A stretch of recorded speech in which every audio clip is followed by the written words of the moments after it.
Hello and welcome back to Legend of Zelda: Link Between Worlds, and in this episode, oh my god, what happened to Rudo's grandmother? The Queen! She's in a sea of trouble! River of trouble, but yes.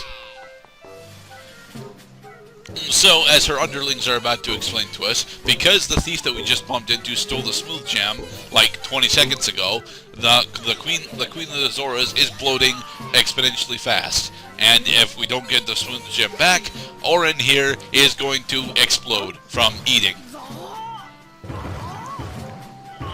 Oh, she would sooner. No, she's gonna die, all right, and it's not gonna be fun either. She's literally going to squish her insides until her organs split.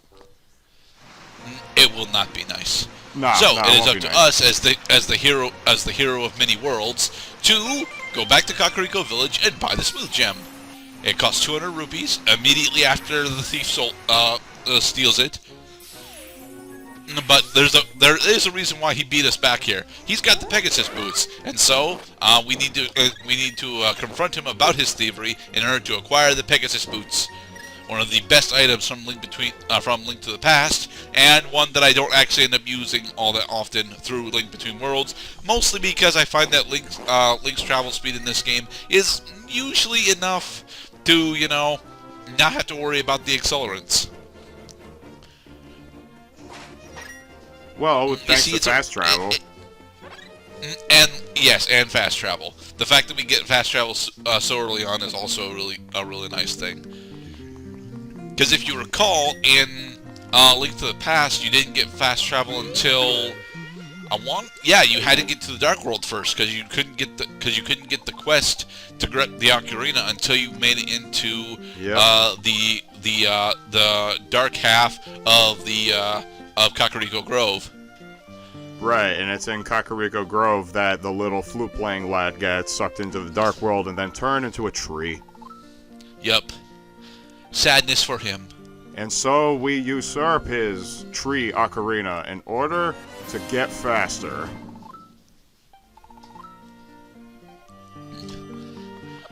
Now, one of the big things that you mentioned last part is the fact that now we have the ability to travel diagonally because we're in a full 3D world. So yes, you can actually use the Pegasus boots for diagonal dashing. This is stupidly powerful, and it's a very good way to get around the world. And it's something that I don't use all that often because, again, I don't really see the need for it. Dude, that is a massive improvement. It is a massive improvement, specifically because collision for the Pegasus boots is much looser than it was back in Link to the Past. Now, can you change direction after you start dashing, though? Sadly, no. Once you start dashing, you are locked into that linear progression until you collide into a wall or stop dashing.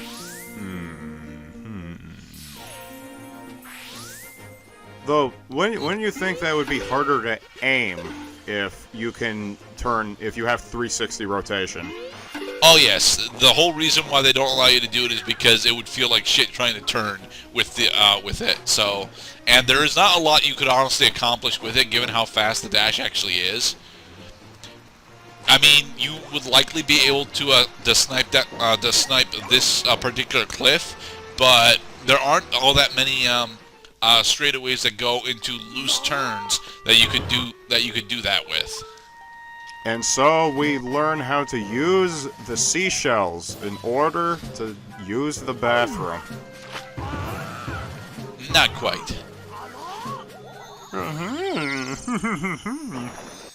And via the magic powers of the smooth gem, Orin is restored to her normal, beautiful self. Yay! I'm kind of confused as to why Orin actually has five and/or 6 tail fins, though. Well, actually, it looks more like 7. Are there 2 back there? Oh, there's 7 visible, so there's probably 8 actually. Yep, yeah, there's 8. I think she has 8 actually, and those are not tail fins. That is her dress. But then she doesn't have feet. No, she's submerged in the water. She's swimming.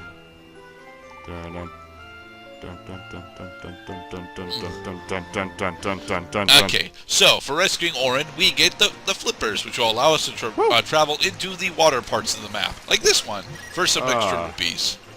I love accessing places. Yes, accessing places is nice, specifically You're gonna because love it gives us this. access to additional heart pieces, like this one. The only thing you can't do is fly. I mean, not really. We get the ability to hover. Does that count? Wait, really?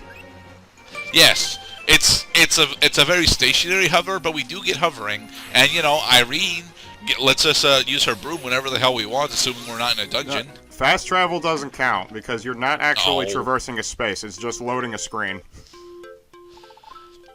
But lore-wise, we're traversing space. But did you see the transition, though? No. Anyway, this is the gimmick for Link Between Worlds that I really dislike, the rental system. The rental system, in theory, is actually really nice as it rewards you with the ability to pretty much have a complete arsenal right from the get-go. But the problem becomes how the rental system is incorporated into the story, and the fact that it's actually super punishing if you decide to do that and still manage to die. I mean, Link Between Worlds is a very easy game, to be perfectly honest, so you shouldn't be dying. But if you're not comfortable with this kind of gameplay style, the amount of damage that you take in Dark World is kind of stupidly high, as it was in Link to the Past. So, if you end up having problems, you end up spending a shitload more rupees than you're supposed to. I probably shouldn't have rented the hammer first. I should have gone for the discounts on either of the magic rods. But I wanted bombs specifically because I need to open up another optional quest whilst we're here, because my thoughts going into this. Alright, I got the hammer. We need the hammer for Tower of Hera, but we need the bombs for the optional quest that we are opening up immediately after getting bombs. Because the original goal for this playthrough was to actually make it a 100% playthrough, but I forget if we succeeded in doing that. I don't think we do. I think we get like 95-ish%, and I end up missing like 1 or 2 heart pieces as well as about 10 Maiamai.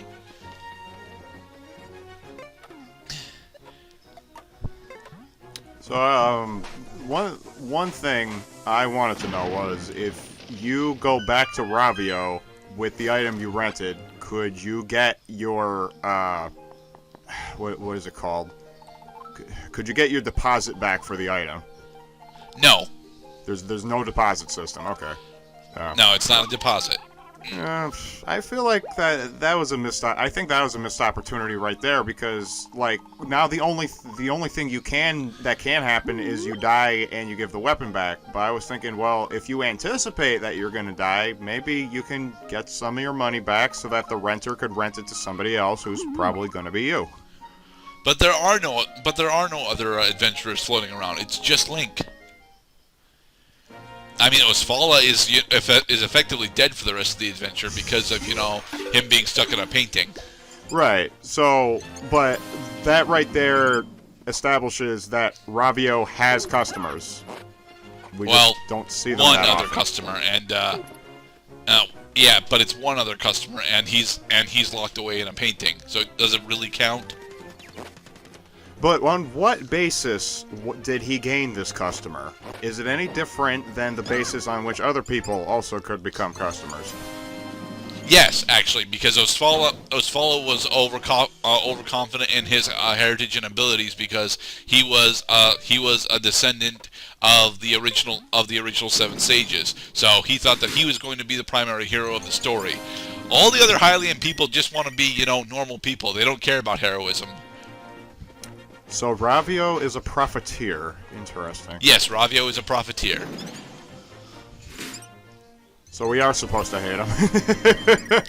I don't actually hate Ravio. I am good, I promise. Here's the thing, Ravio is actually a good guy, quote unquote, but the only problem that I have with Ravio specifically is the fact that he's attached to the rental system. He gets one bit of character development later on at the very end of the game that redeems that redeems most of the hate that I'm supposed to have towards him. So, you know, I can't really say that I have a problem with Ravio himself, just the system that he's attached to.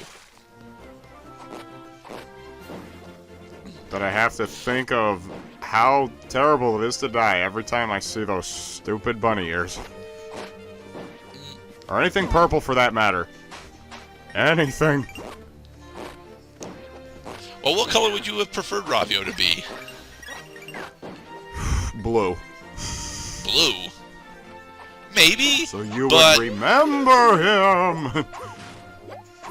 maybe, but I personally don't think so. I think having him be purple as a small spoiler to what Ravio actually is a pretty nice touch. I mean, purple it sounds more like a pussy. Well, that is actually what he is, but that's a kind of a spoiler for later. These small terms look really silly. They do look really silly, but they're also really difficult to hit. It's not fair, they move too fast. Because because in Link to the Past, Moldarms look more insect-like than they do in this game. They look like worms with googly eyes on them. Well, that's effectively what they are, to be perfectly honest.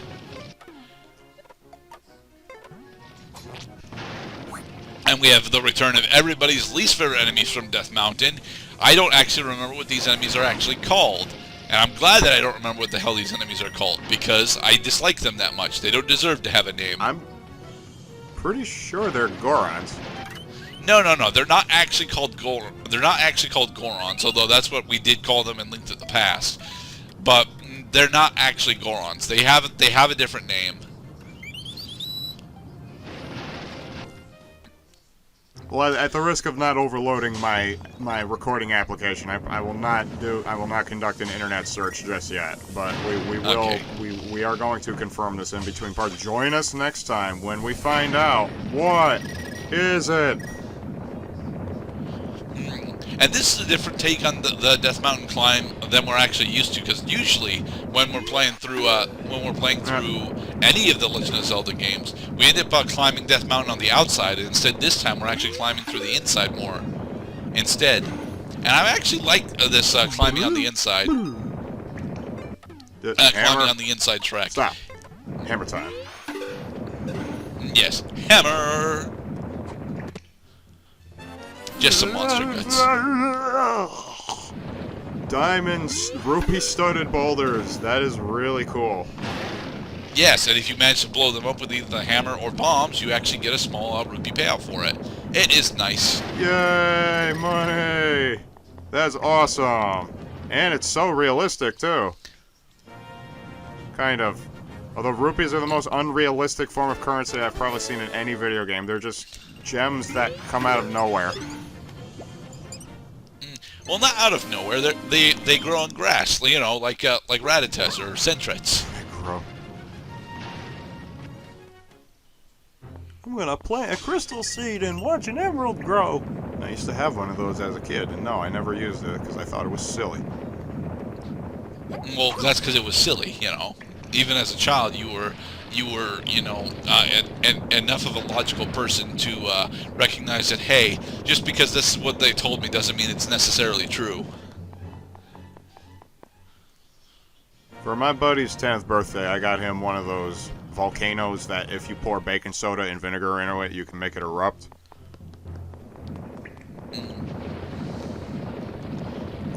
Science. Well, it's not. Well, that's more marketing as opposed to science, because you know that's a second grade science school project.